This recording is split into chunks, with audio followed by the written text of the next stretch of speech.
നമസ്തേ ബിച്ചു. കഴിഞ്ഞ ക്ലാസ് നമ്മൾ ഏത് ചാപ്റ്റർ ആയിരുന്നു പഠിച്ചേ? തിത്തലി അവർക്ക് അറിയാവുന്ന ചാപ്റ്ററിൽ നമ്മൾ കഴിഞ്ഞ ക്ലാസ്സിൽ പഠിച്ചേ. അതിൻ്റെ ക്വസ്റ്റ്യൻ ആൻസർ വെച്ചിട്ട് തന്നായിരുന്നല്ലോ. എല്ലാവരും ക്വസ്റ്റ്യൻ ആൻസർ എഴുതിയെടുത്തല്ലോ. അപ്പോൾ അടുത്ത നെക്സ്റ്റ് സാറ്റർഡേ നമുക്ക് ആ പാഠം ടെസ്റ്റ് പേപ്പർ ഇടാം. നമുക്കൊരു പുതിയ ചാപ്റ്റർ പഠിക്കാം. All of take your Hindi test. എല്ലാവരും ആ ഹിന്ദിയുടെ ടെസ്റ്റ് എടുത്തേ. പേജ് നമ്പർ 50 എടുത്തേ. Page number 50 part now Bulbul. ആ 9ാമത്തെ ചാപ്റ്റർ ബുൾബുൾ. ബുൾബുൾ എന്ന് പറഞ്ഞ ചാപ്റ്റർ നമുക്ക് പഠിക്കാൻ. നോക്കിക്കേ, എല്ലാവരും എടുത്തല്ലോ ടെസ്റ്റ്. ബുൾബുൾ എന്ന് പറഞ്ഞൊരു ബേഡ്, ഒരു ചിടിയ, ഒരു പക്ഷിയുടെ പേരാണ് ബുൾബുൾ എന്ന് പറയുന്ന ഒരു ബേഡിൻ്റെ പേരാണ് ബുൾബുൾ. എന്ന് വെച്ചാൽ നൈറ്റിംഗൽ എന്ന് വെച്ചാൽ രാപ്പാടി എന്നൊക്കെ പറയും. നിങ്ങൾ ആ പക്ഷിയെ കണ്ടിട്ടുണ്ടോ? ആ ടെസ്റ്റിലൂടെ നോക്കിയാൽ 4 സൈഡിൽ നോക്കിയാൽ ഒത്തിരി ബേഡ്സിൻ്റെ പടങ്ങൾ കണ്ടോ? ഒത്തിരി ചിടിയെ കണ്ടോ? നോക്കിക്കേ, നിങ്ങൾ നേരത്തെ ഈ പക്ഷിയെ കണ്ടിട്ടുണ്ടോ? ഉണ്ടോ മക്കളെ? കണ്ടു കാണും. നിങ്ങൾ എപ്പോഴോ കണ്ടു കാണുമായിരിക്കും, പക്ഷെ നിങ്ങൾക്ക് അറിയത്തില്ലായിരിക്കും അത് ബുൾബുളാണെന്നുള്ള കാര്യം. നിങ്ങൾക്ക് അറിയത്തില്ലായിരിക്കും. നിങ്ങളിങ്ങനെ സൗണ്ട് കേട്ടപ്പോഴോ അല്ലെങ്കിൽ ഇങ്ങനെ എപ്പോഴേലും കണ്ടു കാണും, പക്ഷെ അന്ന് നമുക്ക് അറിയത്തില്ലായിരുന്നു ഈ പക്ഷിയുടെ പേരെന്തുവാണെന്നും ഒന്നും നമുക്ക് അറിയത്തില്ലായിരുന്നു. നോക്കിക്കേ, അപ്പോൾ ഇതിനകത്ത് ഈ ബുൾബുൾ, ഇനി ആ പക്ഷിയെ കണ്ടാൽ നമുക്ക് ബുൾബുളാണോ അല്ലയോ എന്ന് തിരിച്ചറിയാൻ എങ്ങനെ പറ്റും എന്നുള്ളതാണ് നമ്മൾ ഈ ചാപ്റ്ററിൽ പഠിക്കുന്നത്. ആ നോക്കി, എല്ലാവരും നോക്കിക്കേ, ആ ഫസ്റ്റ് പാരഗ്രാഫ് ടീച്ചർ ഒന്ന് പഠിപ്പിക്കാൻ. നോക്കിക്കേ, क्या तुमने काफ़ी बुलबुल देखी है? क्या तुमने काफ़ी बुलബുൾ देखी है? നിങ്ങൾ എപ്പോഴെങ്കിലും ബുൾബുളിനെ കണ്ടിട്ടുണ്ടോ എന്നാണ് ചോദ്യം. നിങ്ങൾ എപ്പോഴെങ്കിലും ബുൾബുളിനെ, ആ പക്ഷിയുടെ ചിരിയ, ബുൾബുൾ എന്ന് വെച്ചാൽ പക്ഷിയുടെ പേര്, ആ പക്ഷിയെ നിങ്ങൾ കണ്ടിട്ടുണ്ടോ? ആ ബേഡിനെ കണ്ടിട്ടുണ്ടോ എന്ന് അവർ ചോദിക്കുന്നത്.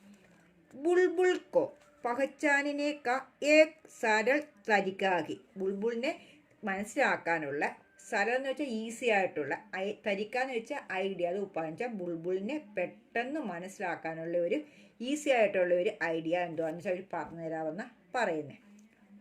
ബുൾബുൾ കോ പഹച്ചാനിനെ കാ ഏക് സരൾ തരിക്കാഹെ. ബുൾബുളിനെ പെട്ടെന്ന് കണ്ടുപിടിക്കാനുള്ളൊരു ഐഡിയ. യദി തുമേം കോയി ചിടിയ തേസ് ആവാസ് മേം ബോൾത്തി ഹുയി മിലേ തോ ഉസ്കി പൂഞ്ച് കോ ദേക്കോ. യദി തുമേം കോയി ചിടിയ, നിങ്ങൾ ഏതെങ്കിലും ഒരു പക്ഷിയെ, ഏതെങ്കിലും ഒരു ചിടിയ മീൻസ് ബേഡ്, അതൊരു പക്ഷിയെ, തേസ് എന്ന് വെച്ചാൽ ലൗഡ്, ഉച്ചത്തിൽ, ആവാസ് എന്ന് വെച്ചാൽ സൗണ്ട് വോയിസ്, ഉച്ചത്തിൽ ഏതെങ്കിലും പക്ഷികൾ ആ മരത്തിൻ്റെ കൊമ്പയിലോ അല്ലെ മുറ്റത്തോ എവിടെ പുറത്തോ എവിടെയെങ്കിലും ഏതെങ്കിലും ബേഡ്, ഏതെങ്കിലും പക്ഷികൾ ഉച്ചത്തിൽ ഇങ്ങനെ സൗണ്ട് കേൾക്കുകയാണെങ്കിൽ നിങ്ങൾ അതിനെ പോയി ഒന്ന് കാണുക. വെച്ചാൽ അതിനെ ഒന്ന് നോക്കാനാ അവർ പറഞ്ഞത്.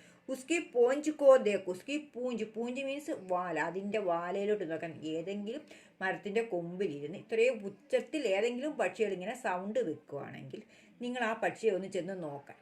അപ്പം നമ്മൾ മരത്തിൻ്റെ കൊമ്പയിലിരിക്കുമ്പോൾ നമ്മൾ ചെന്ന് എങ്ങനെയാണ് നോക്കുന്നത്? മേപ്പോട്ടല്ലേ നോക്കുന്നത്. അപ്പം ആ കിളിയുടെ ഏത് ഭാഗമായിരിക്കും നമുക്ക് കാണാൻ പറ്റുന്നത്? വാലിൻ്റെ അടിവശമായിരിക്കും നമുക്ക് കാണാൻ പറ്റും. ഭയങ്കര സൗണ്ടിൽ ഇങ്ങനെ ശബ്ദം വെക്കുവാണ്. നിങ്ങൾ എന്ത് ചെയ്യണം? ആ കിളിയെ ചെന്നൊന്ന് നോക്കണം. അപ്പം മരത്തിൻ്റെ കൊമ്പയിലായിരിക്കും നമ്മൾ എങ്ങനെ നോക്കുന്നത്? മേപ്പോട്ടല്ലേ നോക്കുന്നത്. മേപ്പോട്ട് നോക്കുമ്പോൾ എന്തോ ആ കിളിയുടെ ഏത് ഭാഗമായിരിക്കും നമുക്ക് കാണാൻ പറ്റുന്നത്? അതിൻ്റെ വാലിൻ്റെ അടിവശം നമുക്ക് കാണാനായിട്ട് പറ്റും. അപ്പം അവർ പറഞ്ഞേക്കുന്ന നോക്കിയേ, യദി തുമേ കോയി ചിടിയ തേസ് ആവാസ് മീ ബോൾത്തി ഹുയി മിലേ തോ ഉസ്കി പൂഞ്ച് കോ ദേക്കോ. അതിൻ്റെ വാലയിലോട്ട് ശ്രദ്ധിക്കാൻ നോക്കാം.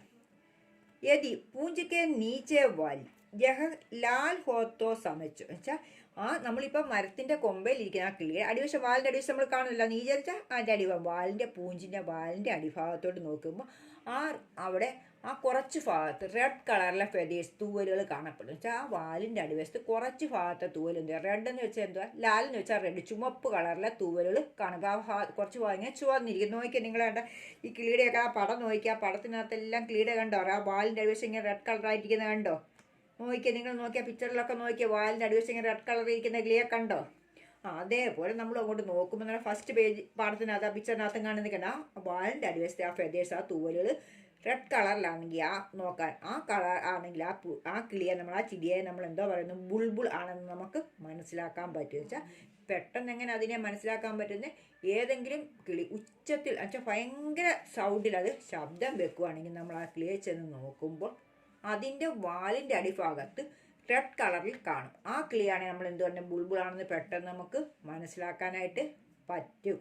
മനസ്സിലായി? ഇപ്പം ഇനിയിപ്പം നിങ്ങൾ ചെന്ന് നോക്കണമെങ്കിൽ കിളികളൊക്കെ ഭയങ്കര സൗണ്ടിൽ ശബ്ദം വെക്കുവാണ്, ഭയങ്കര സൗണ്ട് ഇങ്ങനെ കരയുവാണെങ്കിൽ പെട്ടെന്ന് ഇറങ്ങി ചെന്നിട്ട് നോക്കണം. നോക്കുമ്പോൾ എന്ത് കാണാൻ പറ്റും? ആ വാലിൻ്റെ അടിവശത്ത് ഇങ്ങനെ നോക്കണം. ആ ഭാഗത്ത് എന്തോ റെഡ് കളർ കാണുവാണെങ്കിൽ അതിൻ്റെ റെഡ് കളറും കാണാം, ഭയങ്കര സൗണ്ടും വെക്കുവാണെങ്കിൽ എന്തുവാണെന്ന് മനസ്സിലാക്കാൻ പറ്റും. ഇനി ബുൾബുളാണെന്ന് മനസ്സിലാക്കാനായിട്ട് പറ്റും. നോക്കിക്കേ.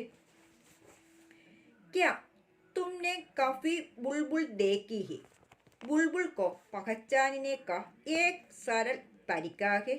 यदि तुम्हें कोई चिड़िया तेज आवाज में बोलती हुई मिले तो उसकी पूंछ को देखो।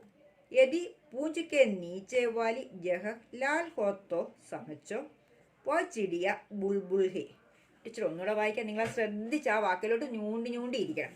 നിർത്തുന്നത് ടീച്ചർ വായിക്കാം. क्या तुमने काफी बुलबुल देखी है?